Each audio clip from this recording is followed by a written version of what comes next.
G'day, I'm Wayne, and today we're going to be discussing strategy and executive alignment. You know, strategic alignment at the top of the company is crucial for effective strategy implementation. We're going to provide you in this video some tips on how you can achieve this. Starting with communication clarity. Ensure that the strategy is clearly communicated to executives and that they confirm their understanding as well as their commitment.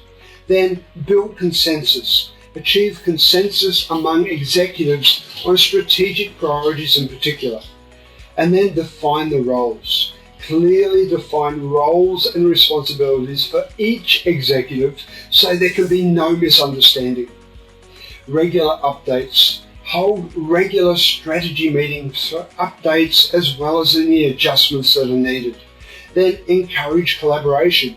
By fostering collaboration across departments, you enhance the alignment and strengthen impact.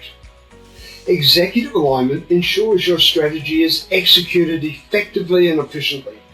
Alright, so be sure to watch our final video in this series next week as we start to speak about executing on strategy.